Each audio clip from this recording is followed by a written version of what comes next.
بسم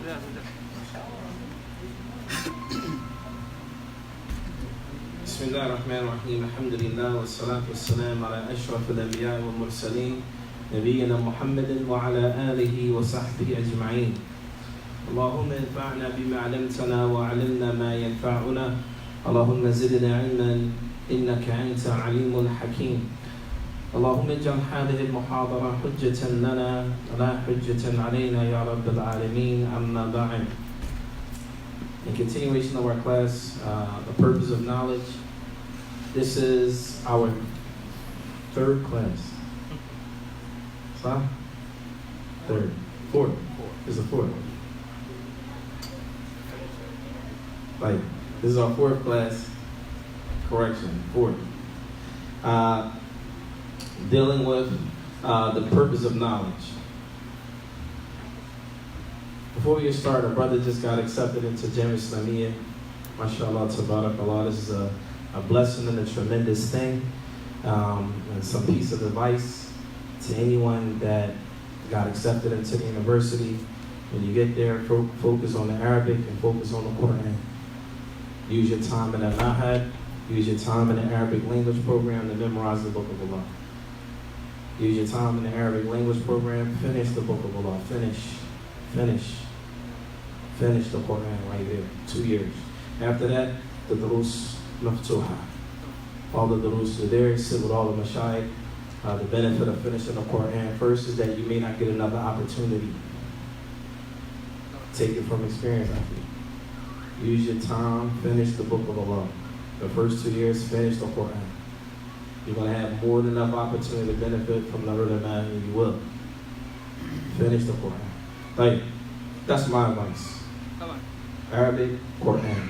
Even when you go there, get an Arabic tutor if you can. Spend your money extra outside of the university. That's what we used to do. We used to pay a private tutor to come. We would go to their house and pay them every week. Right? Allah وهو مسؤولية كبيرة. Seeking knowledge, before we get started, seeking knowledge of Islam is a serious responsibility. When Abu Sajid and I left to study Islam, the thought was never to come back and teach. That was never the thought process. The thought process was save yourselves and your family. Get out of here, live in the land of the Muslims, and never come back. I'm being honest. Towards the end of your studies, it's like, okay, well, your Iqama, when you go stay there, your Iqama, it only lasts for a certain amount of years. Your Iqama is your staying permit to be able to live in the country. And so as that time gets closer to expiration, I'm like, well, what am I supposed to do? So I said, you know what? I want to go back to America and work on a job I used to work before I went overseas to study. And I remember Sheikh Tahir, may Allah preserve him, he told me, he said, well, if you go back to do the work you did before you left, you will be an army in 2 years. You'll return back to a lay person in 2 years. And I got scared because we put a lot of work in. I'm not saying we're the strongest students, but we put a lot of work in, we studied. And it would be a shame to have wasted all your years studying Islam to come back and work a regular job and forget about teaching and stuff like that. So one of the benefits of teaching is that you get to stay sharp. You get to review the material that you covered. Otherwise, you will forget everything. You will forget everything. Even now, in the state that we're in now, we forgot a lot. The lesson. A lot of information, you hear for years and you forget. You have to do muraja. You have to constantly, and this is what we're going to talk about today, inshallah. What is the purpose of the knowledge that we get? What is the purpose of it? So, مسارعة ومبادرة سلف إلى ترك المنهيات. The Salaf, or the scholars of the past, they would rush to leave off the things that have been made impermissible for us. They were diligent in leaving these things off. As we find in the Sahihain, an Umar radiallahu ta'ala anhu, and the Nabi sallallahu alayhi wa sallam قال إن الله ينهاكم عن أن تحلفوا بآبائكم Now, this is important. When Nabi alayhi salatu wasalam, he prohibited us from swearing with our fathers. Swearing by the names of our fathers. For example, so instead of saying Wallahi, they will say Bi Abi, Kada or Bi Abi, with my father this or my father that.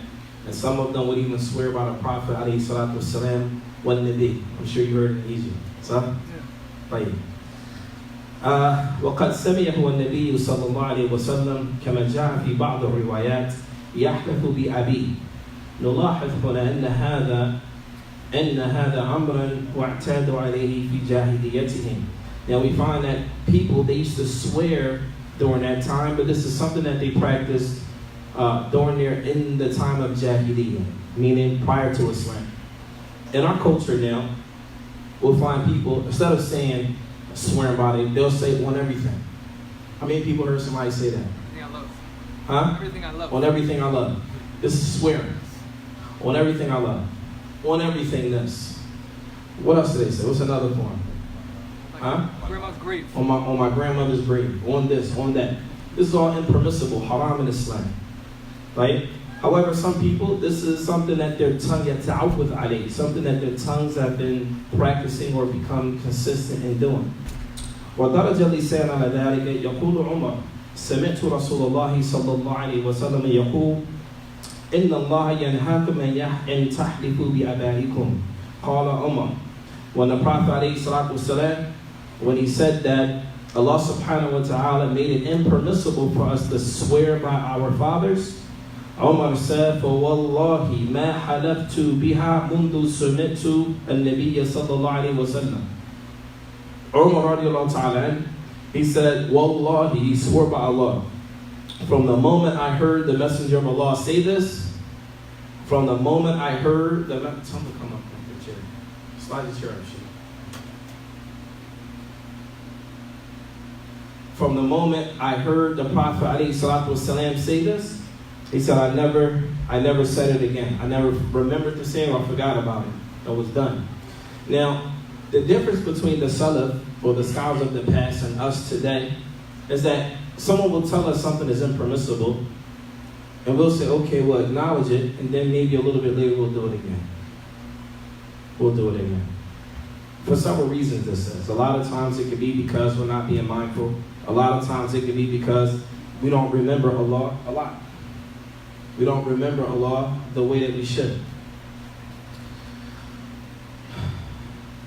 Another benefit when we look at the Salaf or the scholars of the past implementing the knowledge that they had, and this is very important.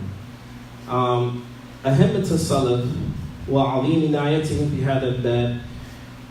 It is mentioned that, and this is very important to the scholars of the past, that they mention anna shakhsan sami'a rajulan yahlif bin nabi. So one of the people from the Salaf, they heard someone swear by the Prophet alayhi salatu wasalam. Instead of saying Wallahi, they will say bin Nabi, one Nabi. They swear by the Prophet alayhi salatu wasalam.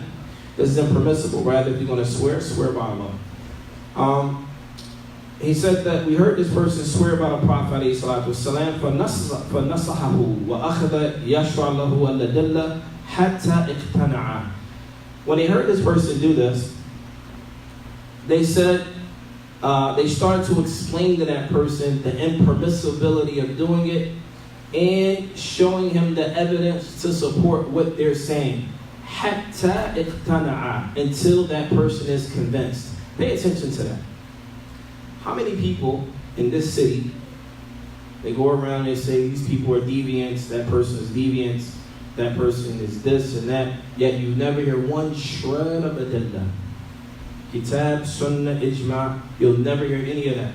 Not only will you not hear that, you will not hear the wajh istidlal. How did they use this ayah? How did they use this hadith? And how does it apply to this principle or whatever you're saying? You'll never hear any of that. A brother told me one time, before I graduated, he was a close friend of mine at that time. We were going over an issue. A lot of the fitna that's happening today, we were talking about this issue. And he said to me, you just want to be convinced. You want to be convinced. Here, the Salaf, they explained things to people, gave them the evidence, حَتَّى يَقْتَنَعَ, until they are convinced. Huh? Until they're convinced. until they are convinced.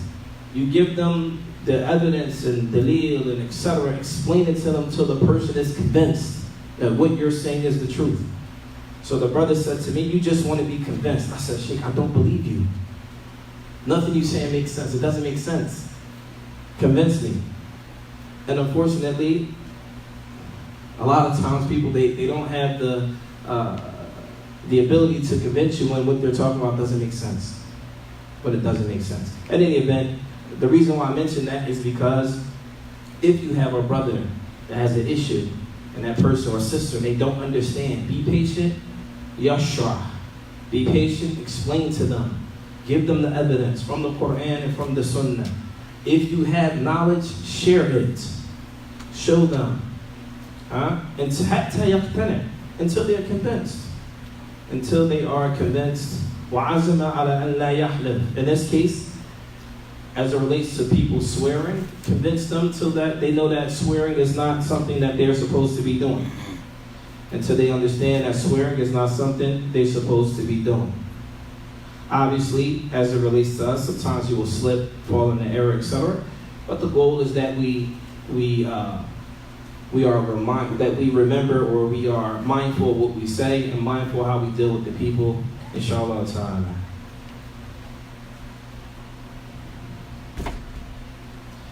Another narration we'll find, and this is also how the Salaf would stay away from the prohibitions. ومن هذا الباب ما جاء في حديث أنس في صحيحين. And when we say the Sahihain, we're talking about Sahih al-Bukhari and Sahih Muslim. وقد كان رضي الله تعالى عنه خادما عند أبي طلحة. So Anas, he was a servant with Abi Talha. وكان يوما يسقيهم الخمر. And he would pour for them alcohol. قبل التحريم. He would pour for them alcohol before it was impermissible. وبين ذلك وبينه وكذلك يسقيهم الخمر إذ آتي آتٍ. And then all of a sudden someone came وقال حرمت الخمر. So while they were pouring, while he was pouring alcohol, someone came and said, listen, alcohol has been made impermissible. Alcohol has been made impermissible. Understand something? This was a thing that they used to like. This is something that they enjoyed, was drinking alcohol. When it came, حُرِّمَتْ الْخَمْرُ فَعَمَرُوا فَوْرًا بِإِرَاقَتِهَا. And they were commanded at that point in time to pour all of the alcohol out. They were commanded to pour all of the alcohol out. مَعَ تَعَلُّقِ النُّفُوسِ وَاعْتِيَادِهِمْ عَلَى ذَلِكَ. Even though the soul was attached to drinking alcohol, and this is something that they enjoyed doing. فَأَرَاقُوهَا فَوْرًا. But they all poured it out right then and there at that point in time. This is the Sahaba radiallahu ta'ala anhum. This also goes into another fifth issue. When people say about alcohol being najis. Anyone ever heard this before? Alcohol being najis? Never heard that? Fine, we'll stop with that. Because there's a debate among Ahlul Ilm about alcohol being najis. As is mentioned, the alcohol is najis. Rijisun, right? That is najis, right? Now the issue is it najisun ma'nawi or hissi? Is it najis to the touch, or is it najis in its meaning in and of itself? Some of the ulama, they argue that alcohol, al-khamru, is najis to the touch, right? They say, based on the ayah, that is rijisun, right? That is najis. And then the ones that say that is najis with the meaning, they use the narration of the Sahaba pouring alcohol down the street. They say it was flowing down the streets like a river, like flowing, the alcohol flowing. In this case, obviously it touched their feet, touched their hands, but we have no narrations of them washing it off because it was najis. But in any event, that's a sidebar. Anyone that wants to look that issue up, it's an interesting issue. Like, the next, the benefit that we get from this is that when we look at the companions, they were quick in pouring out the alcohol, knowing that it is impermissible. Just like we have people who used to smoke cigarettes, right? And when they find out that it is haram, they will what? Stop it full run. Stop it immediately. كذلك ما جاء في صحيح مسلم عن ابن عباس رضي الله تعالى عنهما أن رسول الله صلى الله عليه وسلم رأى خاتما من ذهب في يد رجل. Another narration, the Messenger of Allah صلى الله عليه وسلم, he saw a man who had a gold ring. He had a what? What kind of ring? A gold ring, right? He had a gold ring on his hand. فَنَزَعَهُ, so he pulled the ring off. He pulled the ring off, and he threw it. And he said that this is like having fire in his hands. فَقِيلَ لِلرَّجُلِ, and it was said to the man, بَعْدَمَا ذَهَبَ رَسُولُ اللَّهِ صَلَى اللَّهُ عَلَيْهِ وَسَلَّمَ, he told him, خُذْ خَاتَمَكْ انْتَفِتْ بِهِ. Once they pulled it off, and he mentioned that it was like having fire in his hands, he said, take this ring and sell it and get some benefit from it, or give it to your family. Because as we know in Islam, it is impermissible for men to wear gold. It is impermissible for men to wear gold. Nowadays, we see Muslims, brothers, for example, they have gold chains on them. We see brothers nowadays with gold chains, gold wristbands, gold bracelets, or whatever, gold rings, etc. You would think that this would be something that Muslims would understand, but unfortunately a lot of us don't know. That it's impermissible for men to wear gold. White gold, any gold, gold period, that. It is impermissible for men to wear gold. Like, so when the Sahabi heard this, and he said, well, they told him he can benefit from the gold, sell it, etc., or give it to your family. He said, La wallah. He said, no, by Allah. La akhuduhu abadan wa qad tarahahu Rasulullah sallallahu alayhi wa sallam. He said, I will never benefit from this gold ever, and he threw it. And the Prophet alayhi salatu wasalam, he got rid of it. The next part here is important as it relates to knowledge. Al-amalu sababun li thabat al-ilm wa rusukhi. If a person has knowledge, how does that person maintain and retain that knowledge? What does he have to do? Huh? مراجعة. طيب. مراجعة لفظية ولا عملية؟ عملية. أحسنت. He said, I asked him, how do you maintain the knowledge? He said, by reviewing it. I said, do you review it with your tongue or with actions? He said, with actions. This is the best way to retain knowledge. The best way to retain knowledge and to keep it firm or to lock it in. So we're going to learn about some of the people in the past, this important issue here of tying the knowledge in, like a screw. You screw it in. You notice if you have a chair and you have it for a while without tightening it up, it'll get loose and maybe it'll fall apart. So you have to keep tightening it up. هكذا العلم. And knowledge is like that. And العناية بالعمل سبب لثبات العلم ورسوخه وقوته. وإذا ترك العمل ذهب العلم كما جاء عن علي رضي الله تعالى عنه. The thing about it is this: if a person does not act on their knowledge, then the knowledge will run away from you. It will leave you. Allah musta'an. If you don't act on the knowledge will leave you. And this goes back to what Sheikh Tahir told me personally. If you don't go back and teach Islam, in 2 years you will be an army. In 2 years you'll be a layperson all over again. As if you never left. As if you never left. I didn't want to believe him, but even now working in the field of da'wah, it's a lot of knowledge that we forgot. للأسف. يحتاج إلى مراجعة. نسأل الله السلامة والعافية. It says, وَإِذَا تُرِكَ الْعَمَلُ ذَهَبَ الْعِلْمُ. And if acting on the knowledge is left off, the knowledge will leave.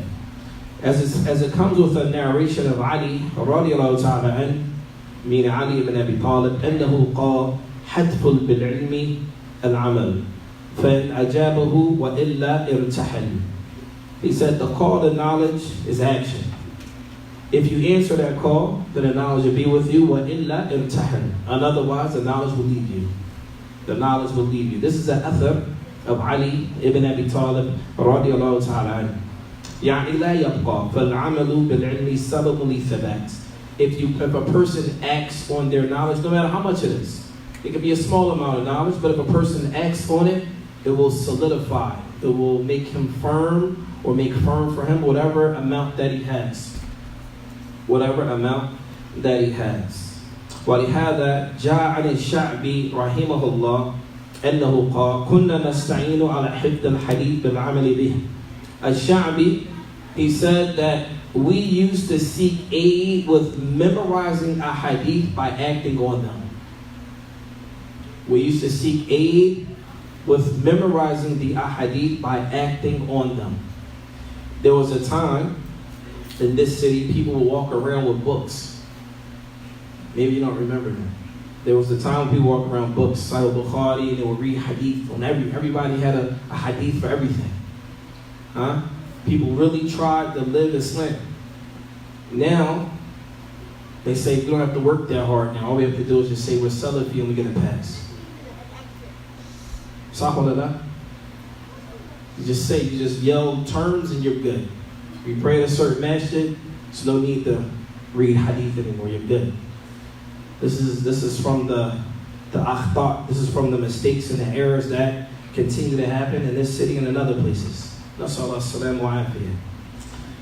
وجاء عن أبي درداء رضي الله تعالى عنه, and he said إنه قال إنك لن تكون عالما حتى تكون متعلما. Abu Darda رضي الله تعالى عنه قال, he said إنك لن تكون عالما, you will never be a person of knowledge حتى تكون متعلما, until you become a learner. Until you become a learner. Is it possible for a person to teach Islam if they haven't learned? It's not possible. Is it possible for a person to teach Islam if they have not learned Islam? And I'm not saying you learn the entire Islam, but learn something. Huh? And then it says, وَلَن تَكُونْ مُتَعَلِّمًا حَتَّى تَكُونَ عَامِلًا بِمَا تَعَلَّمْتَ. And he said, you will not be a learner until you implement that which you have learned. So then there's a direct connection between knowledge and action. There's a direct link between knowledge and action.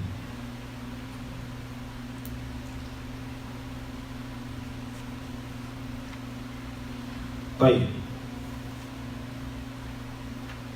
The last part here is al-amalu bil-ilm ablagu fi da'wah. As it relates to da'wah, a person that calls to Allah, what do you think is important? What's an important characteristic? Sincerity. Huh? Sincerity. First thing is sincerity. Ahsant. What else should a person have if they're calling to Allah subhanahu wa ta'ala? Patience. Good character. Patience. Knowledge. Huh? Ilm. Ilm. Ilm. You must have some type of knowledge. Some type of knowledge. Do you think it's a bad question? If a person teaches you Islam, do you think it's bad to ask them, what did they study? Huh? Is that a bad question to ask? No. If you had to go to, if you had to get surgery, right? And they say you have a choice between Dr. Fulan or person named Fulan. What are you going to do? You get to make a choice. They both doctors, or they both, but you're gonna want to know their credentials. Is that not fair? How long they've been in the field? Did they work? Did they do any surgery like that, which I named before? These are questions that a person that's not learned will ask. You don't even have to be a student of knowledge to ask a question like that, right? Is that you have to be a scholar to think if you need surgery, you're going to make sure you go to the doctor, that is you're going to make sure you go to a doctor that's qualified to operate on whatever issue you need, right? So if they give you two doctors with the same skill set, you're going to scrutinize both of them to see which one is best at doing the job that needs to be done. Does it take a rocket scientist to figure that out? Huh? Why is that? Why is it important? You want to make sure what? A person has knowledge concerning that. But why is that important? It's your body. You don't want to mess your body up, right? Right. So here's my question to the brothers. Why is it so easy to give your soul away to people you don't know where they study? Why is it easy to give your soul away? We're not talking about your body. Your body can be jammed up. But why is it so easy for us in this town to give our souls away to people we don't even know what they studied and who they studied with, and what amount of knowledge they have? Does that even make sense? No. That's more important. Huh? That's more important. It's more important. But if it's your body, because everybody can see the body, so if someone mess your arm up, your arm's going to be messed up. Everybody's going to see that. You're going to feel that directly. With your soul, you might not feel it right away. It might be a gradual process of inhiraf, leading people astray. Do you think that's important? Is it not important to know who's teaching you, who's giving you information about Allah and His Messenger? I mean, some of us accepted Islam leaving off the religions of our families. Some of us accepting Islam was difficult as we faced our families. Sahwallah. Huh? When you leave, many of us were probably Christian or whatever. When you became Muslim, that was a problem. Right? You left off what you know to something new that you believed in. So when you're going along that path, isn't it only right that the people that are showing you know what they're talking about? Today, after Jummah, one of the brothers from Medina, he graduated, and he said he used to sit with Sheikh Mahyiddin. Saeed, how this was Sheikh Mahyiddin? Huh? Like, so, and this is important because the brother, he graduated from Medina. I don't give you his name. He graduated from Medina. He came today for Jummah. We talked to him after the Salah. And he said, you know, Sheikh, he told the Sheikh, the people in my town, they said I need a tazkiyah so I can come back and teach. Huh? He said, the people in my town, they need a tazkiyah so I can come back and teach to my people. So the Sheikh said, وَمَنْ زَكَّاهُمْ مَنْ زَكَّاهُمْ Yani, who were the people that gave them tazkiyah so that they can check yours? Who were the people that gave them tazkiyah so that they can check your tazkiyah? Pay attention to that. He said, you graduated from the university, your shahada, your degree, your curriculum, it says you studied this subject, this subject, your grades are there, whether you passed, you failed, you did good, in the middle. Everything's there, it's all laid out. It's something that's tangible, anybody can see it. Anyone can see it. This is a curriculum you studied, you're proficient in this, I'm not that good at this, I'm real strong at this, I need work. But it's information that's readily available. It's a problem that if whoever's teaching you, and they, you know, some people call people sheikhs and they haven't studied anything. They're not known to have studied anything, right? You look at these people, I mean, what did you study from Islam? This is a problem. And this is, everyone has to hold people accountable. The same way you're going to hold that doctor accountable when he wants to cut your body up. He wants to cut your body up, you're going to be scared, and you're going to make sure you go to a good doctor. Not you? Oh, absolutely. Everybody. You're going to be scared, and you're going to go to a good doctor, you're going to make dua. When it comes to a person operating on your soul, we don't even make dua before we sit in the dars with this person. We don't know what that person studied, what's his caliber of ilm. Did he study anything at all? Was he drinking Starbucks the whole time he was in school? What was he doing? This is real. This is for you too, because you're about to go overseas. You'll see this. Some students, they drink Starbucks all day and talk about people. And that's their whole dirasa. Brother Saeed is teaching a class called Stop Wasting Time. We used to have people that studied with us. We used to consider them professional time wasters. That's all they did was waste their time. Waste your time. And the reality is that when it comes to da'wah, it's important that we act on what we talk about. I'm not sitting here telling anybody that whoever else teaches you, I'm not excluding myself from this here. If somebody want to ask me what I study, I can tell, oh, look, this is what I study. It's easy. I'm not excluding myself from this. Everyone's included. He's included, I'm included, you'll be included, and whoever else around that teacher should also be included. Should be no arrogance in it. Period. Anybody who gives da'wah, that means you open yourself up for scrutiny. Everyone. I'm pretty sure I've given talks for years. I'm sure I made some mistakes. I'm positive. If I didn't, I wouldn't be bashar. I wouldn't be human if I didn't make mistakes. I'm sure I made mistakes. Huh? But the reality of it is this. Be accountable. You make a mistake, you take it back, make tawbah to Allah subhanahu wa ta'ala, and you come with that which is correct. It's easy. It's all easy. There's nothing difficult about it. But the problem is when people put themselves in position, or other people put people in position to give da'wah, cool, give da'wah, but stay in your lane. Stay in your lane. If your knowledge only goes, if it's like a scale of 1 to 10, if you only go to a 5, stay at a 5. Don't go to 8. You didn't graduate to 8. You stuck at 5, stay at 5. Alhamdulillah. La bas. La bas. You don't lose no points to staying at level 5. It's cool. You're still benefiting people. All you studied was Arabic, maybe Kitab al-Tawheed. Alhamdulillah, that's jaded. There's nothing wrong with that. Stay in your lane. Stay there. Don't start talking about brothers as deviants and you don't even know what deviance is. You can't even define it. This is the problem. And this is the problem, brothers, sisters, pay attention. It's upon every last one. This is, the thing is, when you're here teaching, this is the amana. It's a trust from Allah. Whatever you know from the Quran, Sunnah, and the way of the Salaf is a trust from Allah subhanahu wa ta'ala. If you, being the teacher, if you lead somebody astray and you know that you don't know what you're talking about, that's like me sitting here lying to you. I know I don't know what I'm talking about. I'm just making up stuff so you can listen to me. This is a problem. And then when you run out of material, we're going to pick a student, Fulan over here, and just give a lecture about him. And then the next week, we don't have no other material, so we're going to talk about that one too.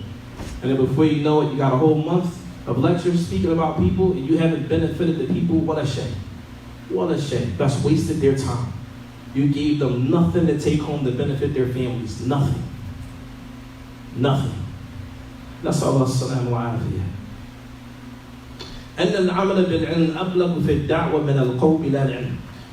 So they said that acting with knowledge is stronger as it relates to da'wah min al-qawli bila amal than a statement with no actions.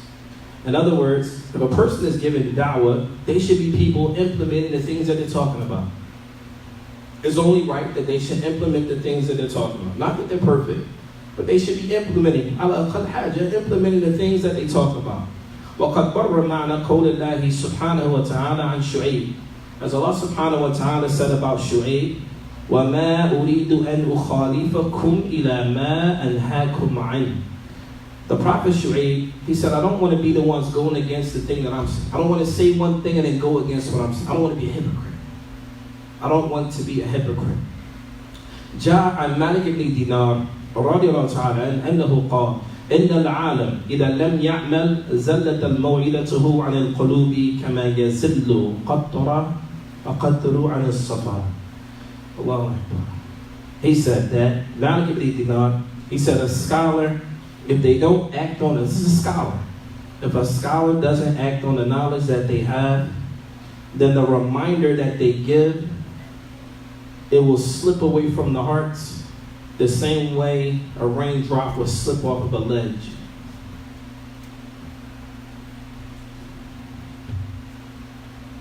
The same way the raindrop will slip away or to slide away. This is important for all of us to pay attention and to act on it now. And this is also a reminder to us when we used to study Islam in the universities.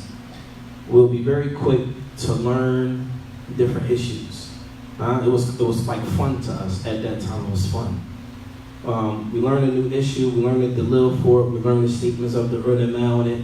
I'll call him. Guess what? We know about this issue. And we'll start arguing about an issue. And there was times that there should be a lot of issues like that we'll come across. And so after, and I know I was ahead of Saeed in school, so I would call him, beat him up on issues, not just because I know I could back then, right? So I would try to bully him on issues because I know he didn't know when we first started going through this. And then after a while, I said, all right, after I practice on him and somebody else, I will call Sheikh Tahir. I said, all right, now I'm going to take it to him. And when I would call him and I would present different issues to him over and over again, he would say to me, you know, mashallah, like you guys are really trying to learn a lot of these issues. But don't forget your connection to Allah. And don't forget to act on the stuff that you learn. Don't forget those things. And those are the things that sometimes, as a student, you can study Islam and it becomes repetitive. It's information. You're just learning and gaining information. And sometimes you need somebody to remind you, listen, it's not about gaining information. It's about knowing it and acting on it and making sure it ensures your connection with Allah subhanahu wa ta'ala. That's the most important thing. Whatever you learn, you use that knowledge and make it a link between you and your Lord. And sometimes that can get lost when you're studying, because you come across a lot of information. Even at times when Mufti would come to Mecca, Saeed would say, listen, Mufti's coming to town, so it was like a battle. We'll sit there, try to sharpen up our swords when he would come to Mecca. That's what we should do. We heard he was coming into town, and we have our books with us. We go out to the restaurant, and we'll be there all night, going over issues the whole night. But it's very important. It was important for us to remember, to be mindful that the purpose of knowledge wasn't just to argue and debate. The purpose of knowledge was implementation. وجاء عن المأمون أنه قال نحن إلى أن نوعظ بالأعمال أحوج من أن نوعظ بالأقوال. And so Ma'mun, he said that we are more in need of the actions than we are to the statements. Acting on the knowledge is more important than just having a bunch of information. Acting on knowledge is more important than just having a bunch of information. And it also mentions, when a person acts on their knowledge, يَكُونُ بِذَلِكَ لِلنَّاسِ أُسْوَةً. If a person acts on their knowledge, then that person will be a form of guidance for other people. That person will be like a guide for other people, قُدْوَةً, an example for other people. يَكُونُ فِعْلًا إِمَامًا. That person will even be a leader to other people. As Allah subhanahu wa ta'ala says in the Quran, وَجَعَلْنَا لِلْمُتَّقِينَ إِمَامًا.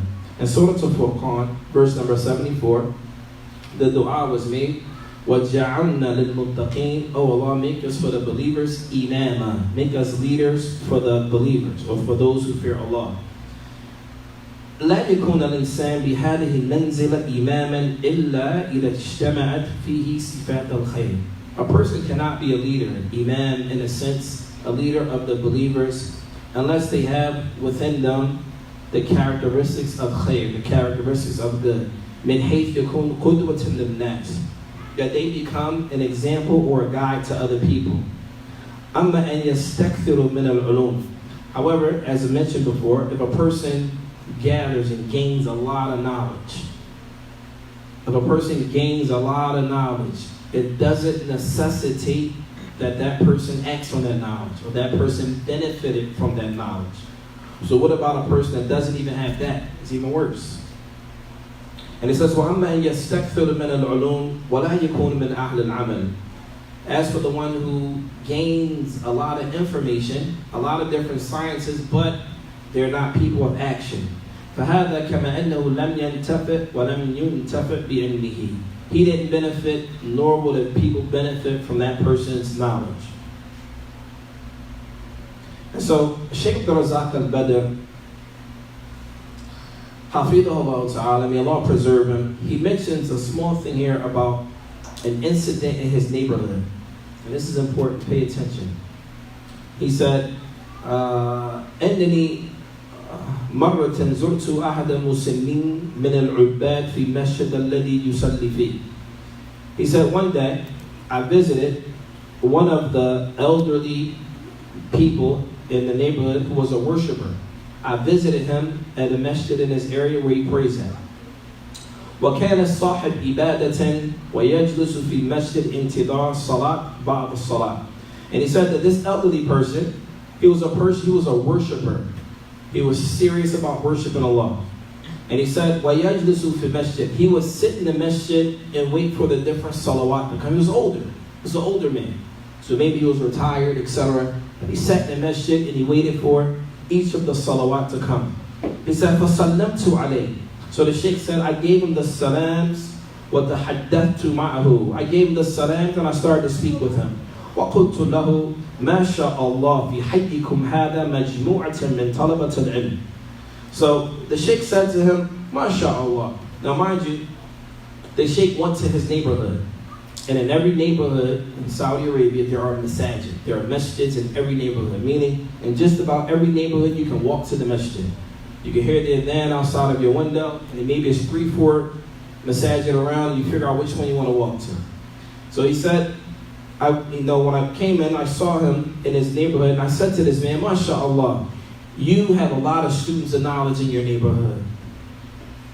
He said to the Sheikh, to the elderly man, MashaAllah, you have a lot of students of knowledge in your neighborhood. So the Sheikh said, قال حينا هذا? He said, you mean this neighborhood? So the Sheikh said, قلت أي نعم في حيكم ما شاء الله مجموعة من طلبة العلم. So the Sheikh said, Naam, absolutely. In your neighborhood, there are a lot of students of knowledge. So the old man said, حينا هذا? He said, in this neighborhood? فيعيدها علي استفهاما إنكاري. And so he said it again as if in disbelief. So he said, قال حينا هذا? He said, you mean this neighborhood? So the Sheikh said, Naam. He said, قال.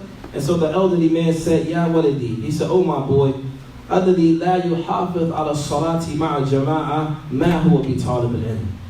He said, oh my son, the one who does not pray Salatul Jama'ah with the Muslims is not a student of knowledge. This is an elderly person in his neighborhood, in a neighborhood around there. He said, the one that does not preserve the Salat in the masjid is not a student of knowledge. He said, وَلِهَذَا أَحْيَانًا بَعْضُ النَّاسِ قَدْ يَسْتَكْثِرُونَ مِنَ الْعُلُومِ وَالْحِفْظِ وَالْمُذَاكَرَةِ وَلَكِنْ تُفْقِدُ خَاصَةً فِي صَلَاةِ الْفَجْرِ. And then the next part, he says, you may find many people, they have all types of sciences, memorization, review, all of the stuff that I just mentioned earlier. You start studying Islam, you get all this information, and you start to feel yourself. And then someone hits you down, right? You start to think you reached the level until you realize you haven't reached the level at all. And the person starts gaining all this information, but they forgot to act on it. They forgot to act on it. And so he says that a person, they may have all the memory, he might have memorized books of hadith, reviewed this, reviewed that, and then after that, they don't pray Salatul Fajr in Jama'ah. They don't pray Salatul Fajr in congregation. فإذا كانت هذه الفريضة العظيمة مضيعة والتي هي أعظم الأركان الإسلام بعد الشهادتين.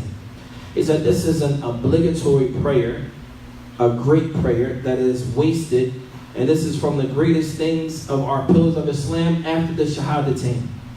After we bear witness that we worship Allah and we follow His Prophet alayhi salatu wasalam, the next thing is the Salah. The next thing is the prayer. And if this is wasted, he said this is a problem. فَأَوَّلُ مَا يُسْأَلُ عَنْهُ يَوْمُ الْقِيَامَةِ. That the Salah is the first thing that we will be asked about on the Day of Judgment. He says, فَأَيْنَ الْأَثَرَ الْعِلْمِ. Where is the traces of knowledge as it relates to that? Where are the traces of knowledge as it relates to praying Salatul Fajr in Jama'ah? Where are the traces of knowledge as it relates to praying Salatul Fajr in Jama'ah? وَالصَّحَابَةُ رَضِيَ اللَّهُ تَعَالَى عَنْهُمْ كَمَا جَعَلَ ابْنُ عُمَرَ قُلْنَا. And listen to this statement of the Sahaba.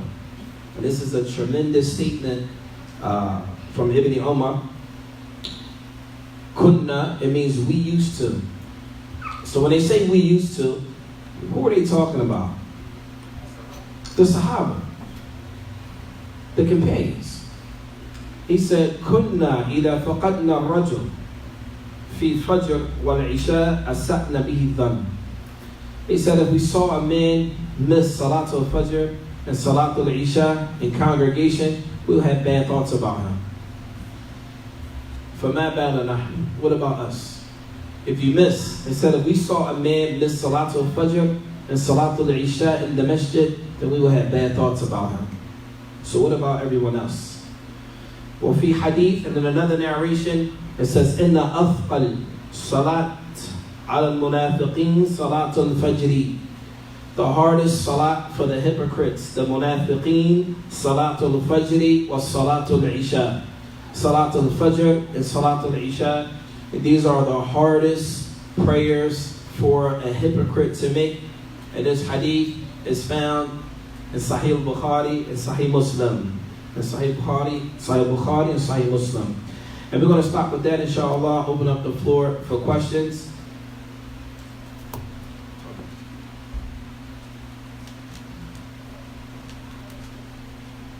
How do you ask somebody respectfully, where did they study? He said, how do you ask someone respectfully, where did they study? It depends on a person. So if you see a person, like if you see a person and you watch how they move, if they're approachable and you feel like you can just ask them, ask them. If you feel like that person, maybe a difficult person to ask, maybe you might want to catch him by himself. Maybe you don't want to ask him around other people. And when you catch him by himself, just say, listen, I'm the same thing, so I don't want to be offensive. I'm just curious. I'd just like to know what are some of the things you studied in Islam so I can try to benefit from that. Allahu Akbar. Inshallah that will work. I was saying that shouldn't be offensive. It shouldn't be offensive. No doubt. It shouldn't be offensive, but we're people that get offended easily. Here's the thing. Ideally, if you put yourself in position to teach, or if you're imam of a masjid, or if you're telling people stay away from the family center and all these other places, obviously you have some knowledge. What did you study? This is a clear answer. This is a clear question. If you're warning against a place, then you should be confident to state, where'd you get that knowledge? How did you achieve that knowledge? It's not through osmosis. Where'd you get it from? Well, osmosis, man. Right. Any other questions? You mentioned about gold necklaces for men, right? I'm sorry? Gold necklaces. For men. Right? What about necklaces, period? Sure. Necklaces for men, I don't know of any narrations about men wearing necklaces. Some may even consider that to be tashabbud bin nisa. Some may even consider it to be tashabbud bin nisa, being doing things similar to the women. This is not something that the men were known to do, was to wear necklaces. And Allah Ta'ala A'lam. When they said about having bad thoughts about like a person just shadow fudge, did they give like a little bit more explanation on that? Like what type of bad thoughts? Bad thoughts? Allah A'lam. It could be, it's subjective. Okay. It could be that maybe their deen wasn't as strong as they let people want to believe. Okay. Maybe they weren't people that acted on the knowledge that they had.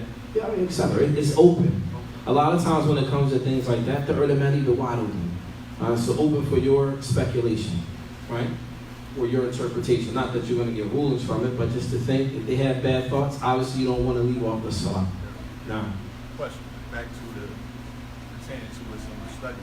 No. Let's say someone doesn't take offense to it and answers the question. No. And they cover a text. What do you mean a text? Like a book or something? Particular book. Right. They never studied that particular book in any shape. Like, sure. So he said that what if a person never studied a particular book with a sheikh? It could be that the content in the book they studied somewhere else. Does that make sense? Yeah. For example, let's say a person studied Kitab al-Tawheed with Sheikh Fulan. And they say, well, can you teach Thalathatul Usul? Well, Thalathatul Usul is inside Kitab al-Tawheed. Or let's say, for example, a brother studied Ma'arij al-Qubul, al-Hafid al-Hakimi, a book of Aqidah. Or let's say he studied Aqidah Tahawiyah, for example. And then they say, brother, can you teach Kitab al-Tawheed? You never really, but if you study Ma'arij al-Qubul, all of that is in Kitab al-Tawheed wa Ziyada. So if you study bigger books, then anything under that is inclusive. The problem is when you only study the smaller books, but then you're teaching something that's bigger than you.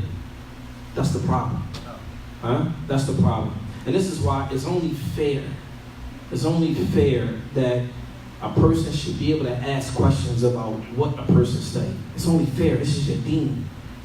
Huh? Everyone wants to mention the statement of Ibn Sirin. فَانْظُرْ إِلَى مَنْ تَأْخُذُ دِينَ عَنْ. Look to the one you take your religion from.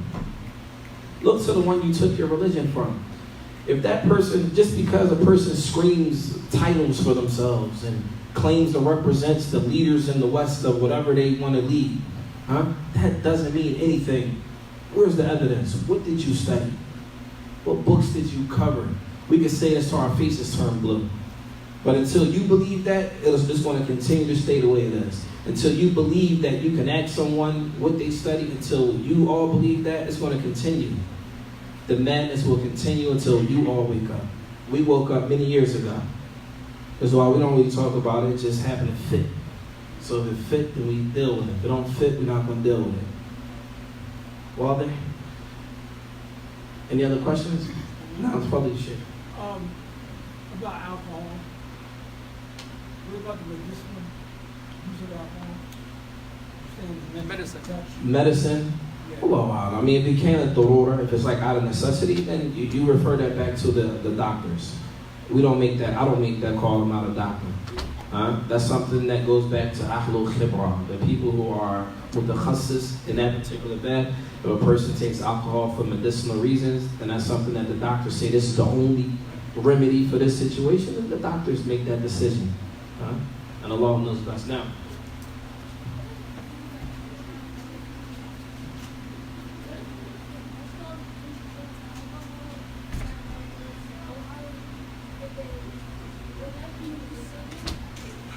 You drink alcohol, you don't know and you don't know you can. if you don't know that it's haram, now or back during the time of the Sahaba?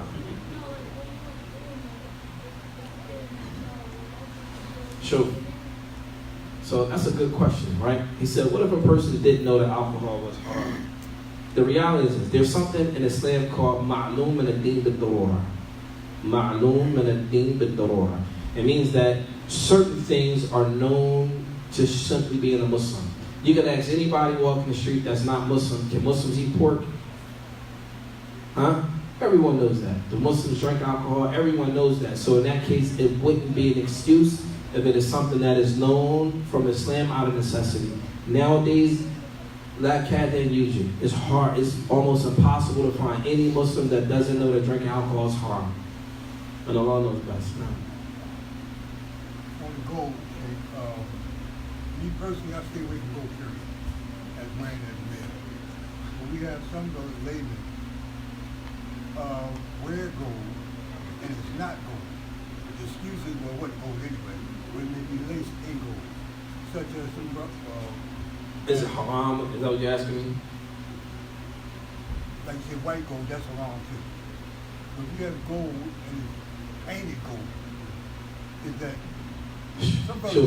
The impermissibility is that is gold. Gold is impermissible. Not the color gold. Gold itself. If there's anything that looks like it, I mean, it's probably better to stay away from it.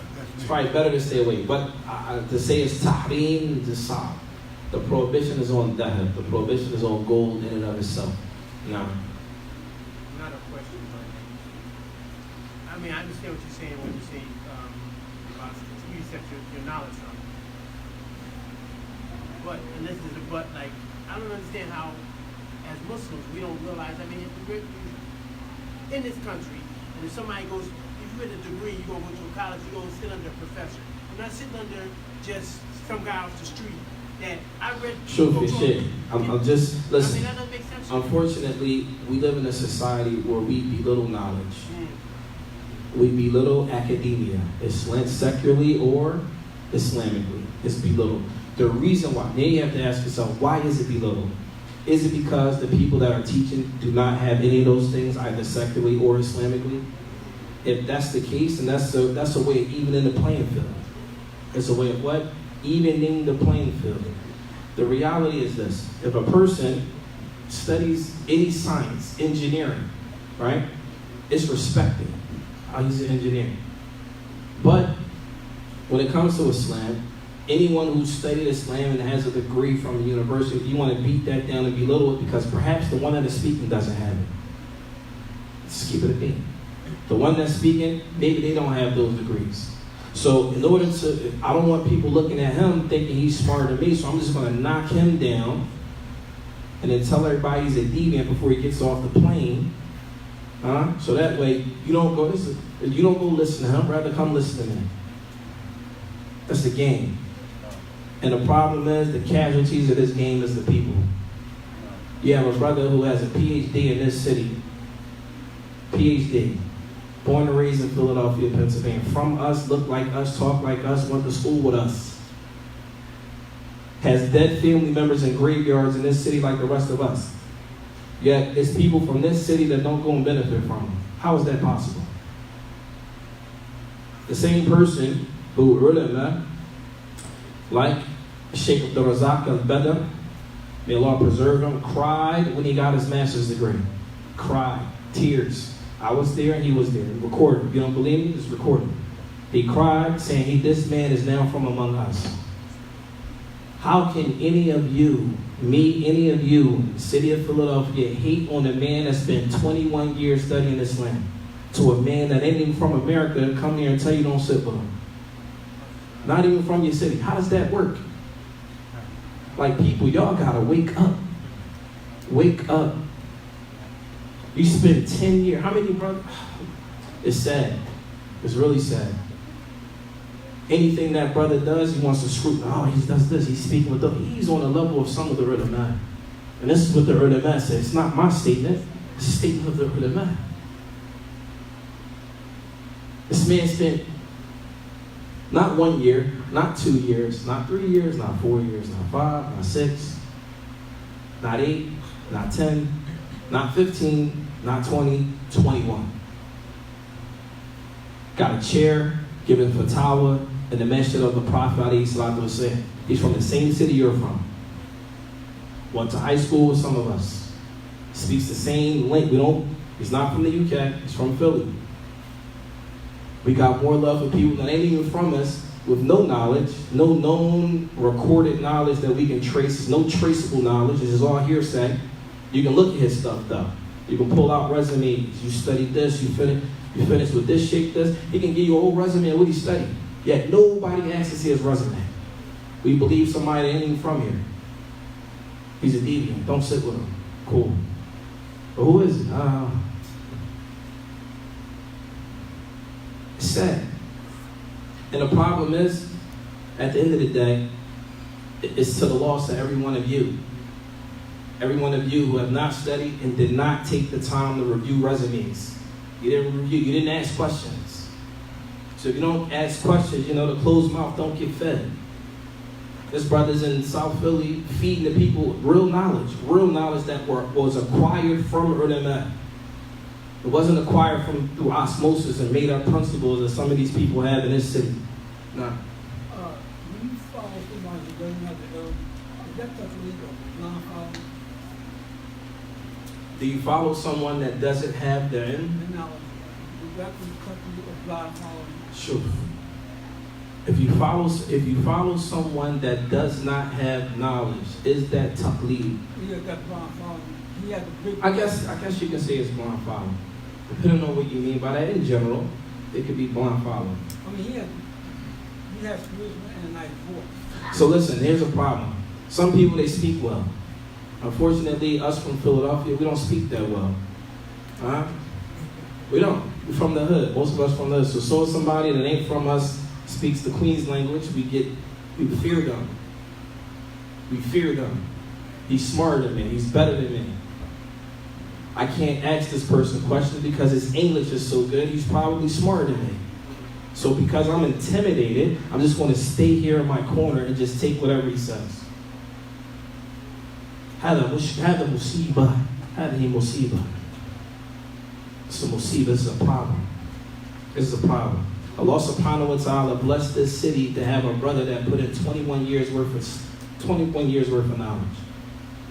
From all of us Philadelphians here, there's nobody here sharper than him. From the Philadelphians. None of us. Hands down. Gotta call a spade a spade. It is what it is. It is what it is.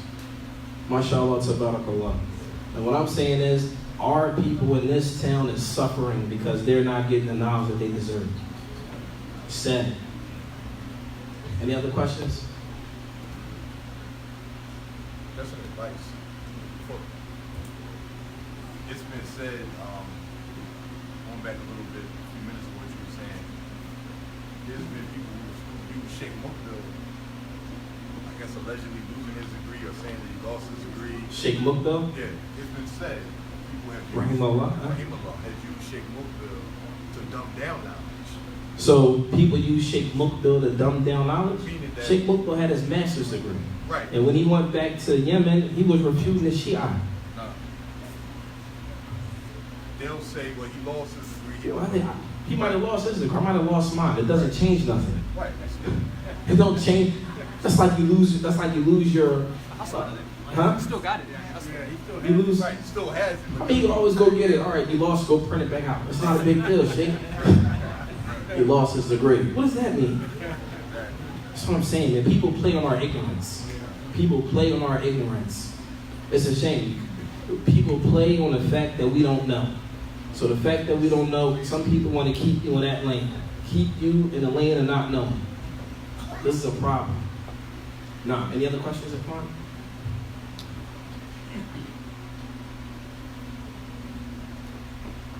Khalas? Like, so in summary, back to you, Sheikh. You go study, man. Take your time and be serious about your studies. Don't get caught up. Don't get caught up following behind people, man. Follow the book and the sunnah and the way of the salaf. Get to the point of your Islam when you start studying. Don't be afraid to ask the ulama for dalil. Ask them how, what's the wajh istidlal, what's the qaida, what's the principle to support. That's the only way you're going to learn. I'm talking about real ilm. You got to open up your mouth. You got to open up your mouth. Don't just be from those who sit in the roost. And when you're sitting in the class with the mashayikh, you're looking to see who else is there and getting, oh, I saw Fulan in the class and Fulan. We was at the sheikh's house and in attendance was Fulan and Fulan. Get out of here with that, man. So let everybody know, all the people that was in attendance. Like, it should benefit. We from Philly, man. What's that going to do for you who was in attendance? You know how many people sat in the roofs and slept? They don't put who slept in the classes. Who slept? Fulan, and Fulan would sleep behind a pole, and this one would sleep over there. Al-Muhim, the most important thing, benefit from your time. Benefit from your time. Finish the Quran. The first 2 years, finish the Quran, especially since you already know Arabic. Take that time to finish the Quran. Finish the Book of Allah. Then Asad. Somebody, when we were there, I didn't get that advice when I first came. I had to wait till later to get that advice. And if I would have, Qadr Allah ma shafa'a. I'm telling you, finish the Book of Allah. Finish the Book of Allah. Yeah, 2 years. You can knock it out in 2 years. Huh? Finish just a month. 2 years, you should be done. In 2 years, you should be done. After that, after you finish the Quran and you start the university, huh? When the ulama start talking about what's istidlal and they start mentioning the dillah, you already know where it is. Oh, I know this ayah. Instead, you sitting in classes and be like, man, where's that ayah? Then you're trying to look up, they got different fahadas of books, like the ayah starts like this, but then you got Google. So now we didn't have it when we first got there. You got Google, so you can look at the ayah started like this, you're trying to figure out where it is. And meanwhile, the sheikh is on a whole nother chapter. You understand? Take your time, get your Arabic tight, and memorize the Quran. Subhanakallahumma wa bihamdik, ashhadu an la ilaha illa anta, astaghfiruka wa atubu ilayk. Assalamu alaikum wa rahmatullahi wa barakatuh.